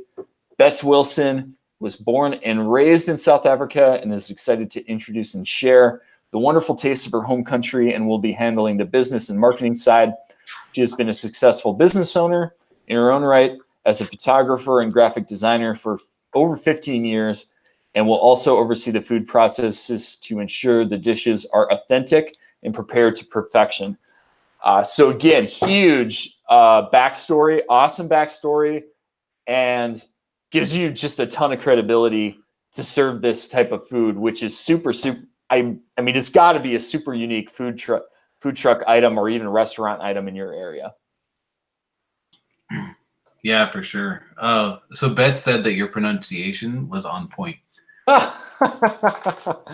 Well, thank you. I got really lucky, or you're just trying not to hurt my feelings. Either way, I appreciate it. Yeah, like on coupling onto what you said there, the South African concept is really unique. So you should have like no trouble distinguishing yourself in the market. I don't think I've ever seen South African food anywhere, and I was in Kenya and I didn't see South African food there, so I know a different country. I thought the menu looked great, and the best part about the menu to me was, even though all of these things are very unique and like South African cuisine in general isn't very common, all of the menu items were really relatable. Like you basically had like the South African equivalent of a bratwurst. Mm-hmm. You had a meat kebab, you had deep fried bread dough with a variety of fillings, sounds just like a donut. Or like a funnel cake. Pies, obviously people get those. Grilled sandwiches, dessert, beef jerky kind of stuff.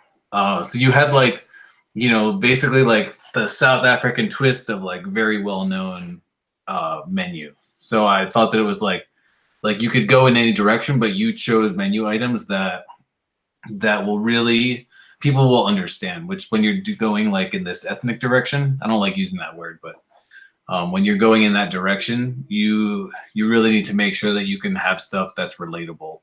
Like, Chinese food isn't really what they eat in China, but it's like it's like made American so that there's some kind of like, some kind of relatability to it. And you could always have like, either specials or like secret menu items, or like sometimes there's like a hidden menu for people who want like a truly authentic experience. So you can have this stuff like behind the scenes, or you could even do like a special event, like, we can do, you make stuff that's like, something that people may have never even heard of or have even tried anything remotely similar to this. And there's no real analogy in American cuisine. So you could really provide that as like a special event kind of thing. One question that I had was who will actually be on the truck during the shifts? Just from reading it, it seemed like Martin was going to be doing all the on truck tests, which like if the truck gets really busy, which I expect it will be, that it would get, it'll be really hard on the one person on the truck.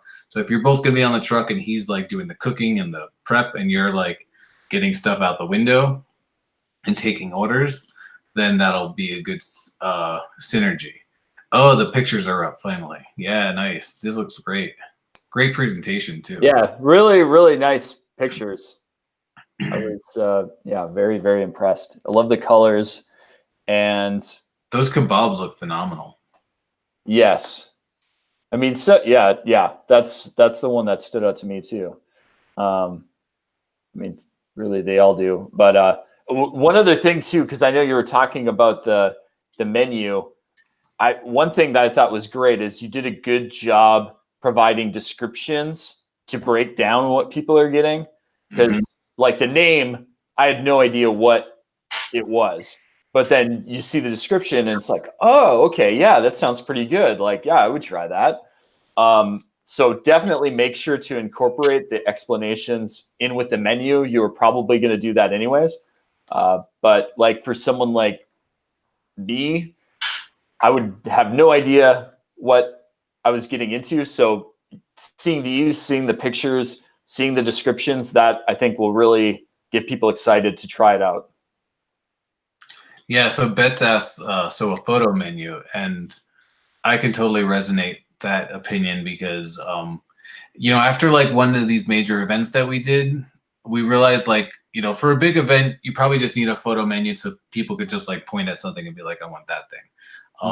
But we kept those pictures for all the menu items that we had. And then every season we'd change the images out. And that really helped people like kind of get the concept of it a little faster. Cause we were doing like, these weird sandwiches that people may not have really wanted, but the picture like sold them.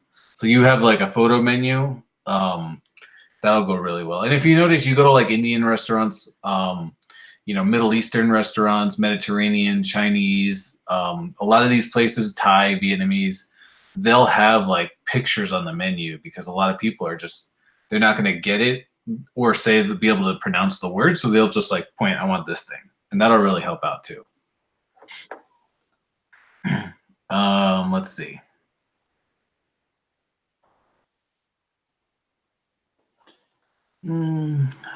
Just trying to. Oh, you had a really good timeline, I thought. And then kind of going back to the employment thing was I really liked your idea of hiring young to train them into the position. And also, like I said earlier, this kind of provides a ladder for them to grow in the business, and that'll make them take ownership of the work.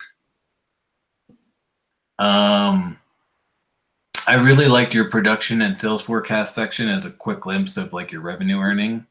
I thought you could probably bring your startup cost down a little bit. I thought your food inventory might be a bit high. It depends on how much of this like prep you're gonna do and like for how long. So like if you plan to like, you mentioned freezing stuff. So if you're making a bunch of like frozen sweetbreads and then you freeze them, they'll last for a while. But you can also like, maybe you only want like 1 week or 2 weeks of inventory in that case. So if you're doing that, you would probably bring the cost down a bit. Then so your food inventory might be a bit high, and then paper product seems a bit high too. And then my question for you was, did you have a fundraising plan yet? And Beth says that they're also planning to train and hire veterans. They can't wait to get started, but financing is the toughest. And we're all there with you. We understand.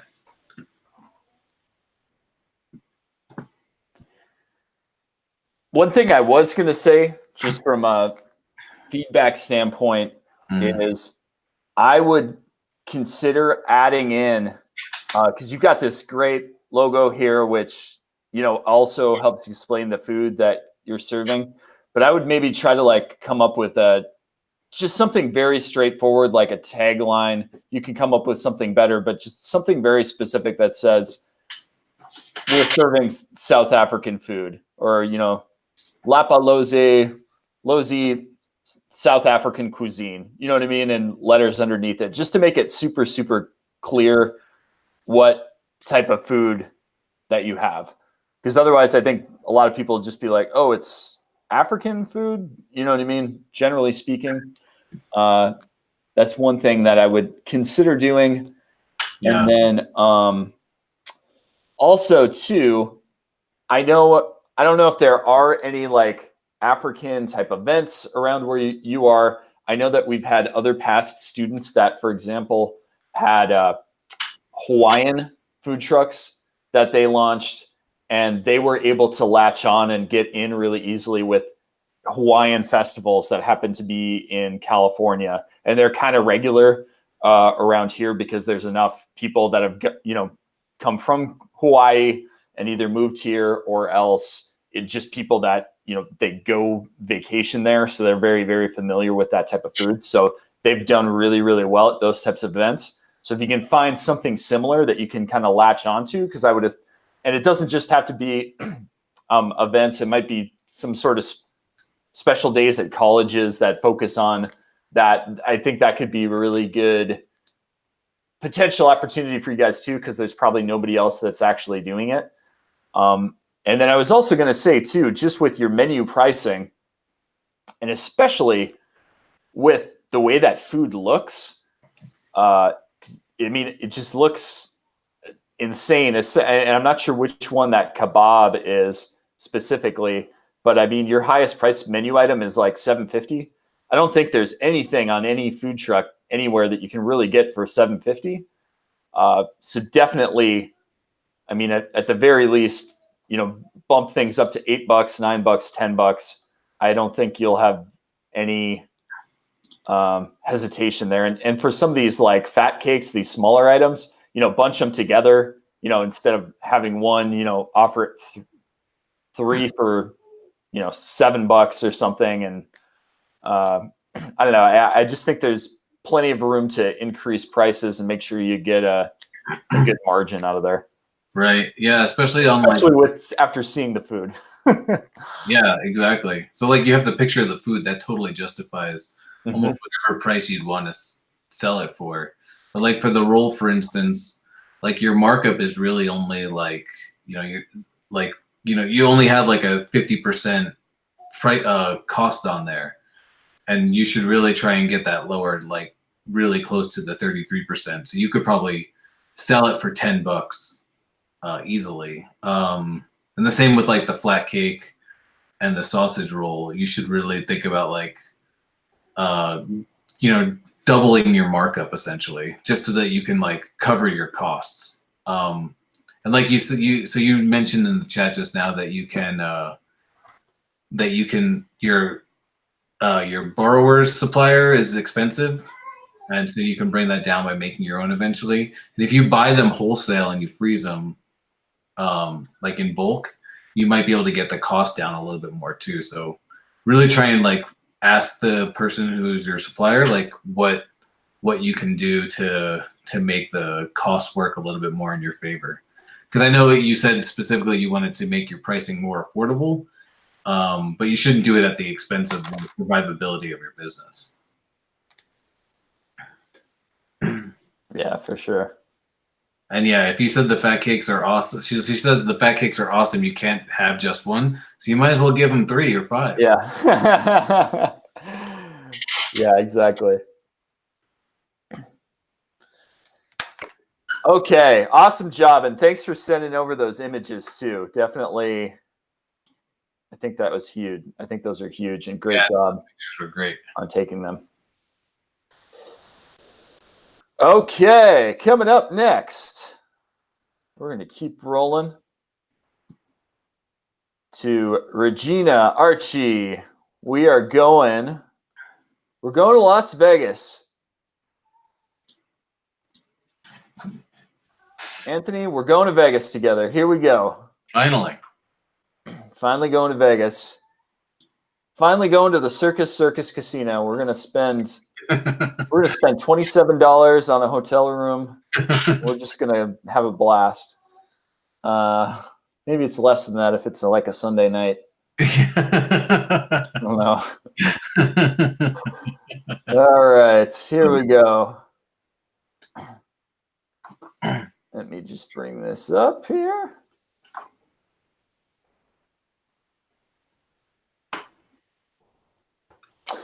So yeah, again, this is business plan submitted by Regina Archie.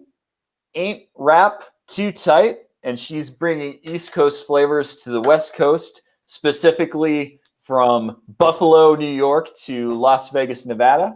Mm-hmm. And Ain't Rap Too Tight features egg rolls, wraps, sandwiches with a Buffalo, New York appeal. All egg rolls, wraps, and sandwiches are named after popular memories from Buffalo, New York, and resembles the tastes and flavors of her hometown in Buffalo. I can't say, even though I'm from New York, I can't say I'm too familiar with the flavors of Buffalo outside of the hot wings, which is obvious. So I'm sure you wanted to expand people's horizons a bit more than that.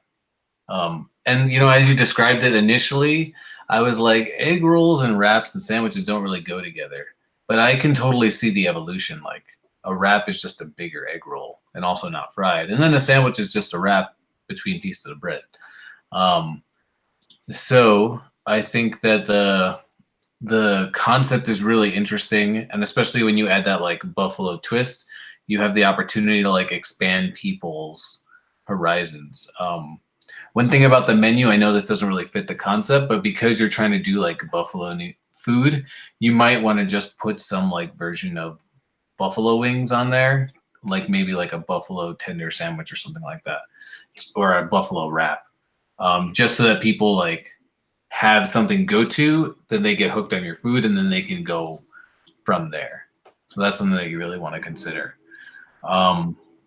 And I got the sense that your plan is still very much in its infancy, and that's perfectly fine. But one thing right now that I wasn't sure of was like the management structure, what exactly is, like you mentioned, like that Regina, you're going to be like the silent partner, and you've been the one participating in the classes from what I remember. So like how involved in like the day-to-day operations are you going to be? Are you going to be like a financer kind of partner, or are you going to be like I'm going to provide money and also like accounting, that sort of stuff? And then everybody else, exactly what are they going to do? Make sure that you define that very clearly. Somebody else, I forget who it was, but they had like I think it was Dennis. He had like the operations like structure, and it was like defined. He basically came up with like an organization chart with the hierarchy. So doing something like that is kind of an easy way to think about it, and I think would be really good. And then the only other comment that I had was to organize your milestones into like a timeline. You really want to have the milestones like build on each other so that they create like this narrative of growth. So think about like, year one, we want to do this. Year two, we want to do this. Year three, we want to do that. That way they're not just like, so you said here, like long-term goal, we have a successful restaurant with 2 to 3 food trucks working simultaneously. Second long-term goal will be will be a double-decker mobile restaurant. So really kind of think about like when you think that these things can happen. So like if you're going to do 2 to 3 food trucks working with the restaurant, you can have the restaurant first and then the trucks, or you can do the truck for one truck first, the restaurant, another truck. So think about it more in terms of like how can you be successful right this second, and then how can you expand on that? That was really all I had. Yeah, when I looked at this too, also, I know this is a super Buffalo. The way I interpreted it, anyways, was this is a very Buffalo inspired restaurant or truck. Try to get something from Buffalo, like what do people want that grew up in Buffalo that they can't get in Vegas? Whether that's wings like Anthony said, or something else that everybody knows in Buffalo, but that they can't get there. Maybe wraps is it, or egg rolls is it, but I would definitely think about something like that. Like keep the egg rolls, keep the wraps, but I think it's just a good tip to have something that Buffalo is just obviously known for, which is like wings or something. The other thing too, with like Ain't Wrapped Too Tight, just the name of it completely makes sense with wraps, sandwiches, even, that I think is great. I would, again, sort of like with Lapalozzi, I would have some sort of a tagline underneath it that says, the flavor of Buffalo, New York, just so that people get it. Because just with that name, I don't think there's anybody that's going to be able to associate, oh, this is like Buffalo flavors. Especially if you say like an East Coast to West Coast is sort of Buffalo, but at least when I think about East Coast, I'm like, oh, East Coast flavors. Like, am I thinking of Boston? Am I thinking of like Maine seafood type stuff? I would probably like try to figure out a way to make it specifically Buffalo. But I think this could be good just from the standpoint of, everybody from everywhere visits Vegas, right? And Vegas is also a town made up of people from anywhere. So I think it could be a really good way for folks that are originally from that Buffalo area that either live there, and even people that visit there would want to test out and try out. I like the overall concept, and Buffalo is just, I don't know, it's like this town that everybody's heard, I feel like, but nobody knows going there or what their food would be beyond wings. So I think it's a good opportunity for you to kind of introduce people to some of the other stuff too once they get through your doors, so to speak. Some of the other good things too, just looking through your plan, looks like you've got Le Cordon Bleu trained operators and culinary training there. So, I mean, the food is going to be top notch. I like the story of, hey, I'm bringing the food that I love from my hometown to my new town. Buffalo girl meets up with a Las Vegas chef. I think that story is really cool and something that you can hang your hat onto, and just sticking to the, hey, this is Buffalo inspired food, but it's also approachable and it's unique and it's maybe a little different than what you expected. But yeah, other than that, I think just keep working on the plan overall, just the basics of the menu, how you're going to source all the menu items, what the cost of the menu items are going to be, that sort of thing. And then work on the branding a little bit, and then I think you'll be in good shape.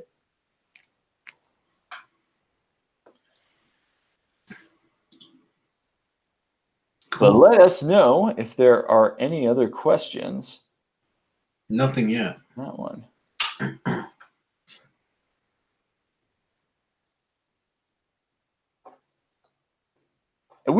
Did we have more to go through, or was that it? Is that the last one? That's the last one. That was. Oh, okay. For some reason, I thought we had like 2 more to go through after this. That's all I got. That's all I have notes for. I can make up. That's all I do too. For some reason, I thought, I just like got to the end of my notes and I was like, oh crap, I thought there was more. Okay. Awesome. Well, thank you again to everybody. Let me get off the screen share here.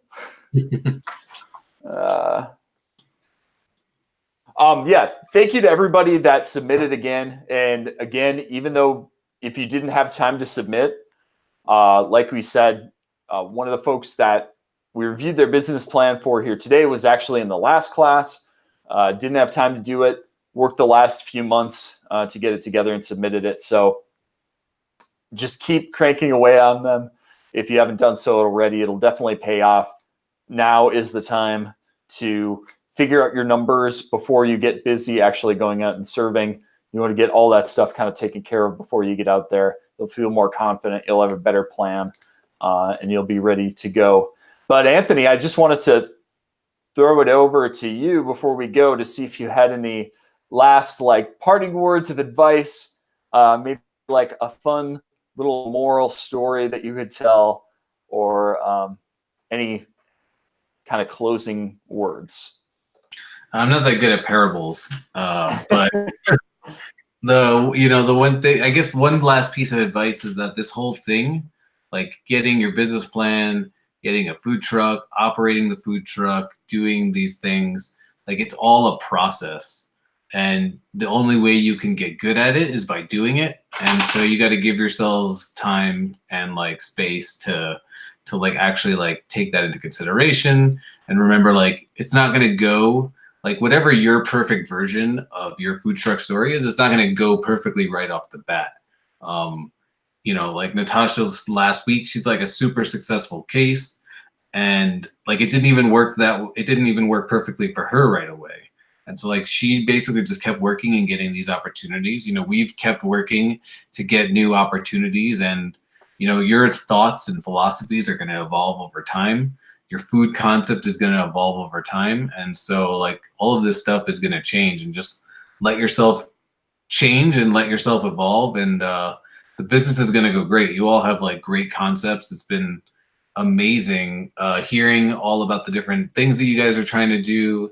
It's been, really fun to get your feedback and hear your questions and provide that stuff. So I guess like my next thing is to say thank you everybody for participating in this, because this class wouldn't be successful without your questions, without your input. We really love doing this. I especially this week, love reading all of this stuff. So I know you guys are starting to say thank you, but I can't say thank you enough. One other just heads up too, before the next class starts, I'll make sure to email everyone here just in case you want to be involved in the next round of the class for, completely free. I'll just, kind of reach out and ask if you want to participate in the next round or be in touch, but definitely stay in touch on the Facebook group, share any major updates that you have, email us the updates. Always love hearing progress, whether it's, you catered at your first event or you got your truck or whatever, whatever kind of hurdle you cross next and goal you hit next. We'd love to hear that. Yeah. But I guess with that, thanks for everything for now. And we'll be in touch over the next few months.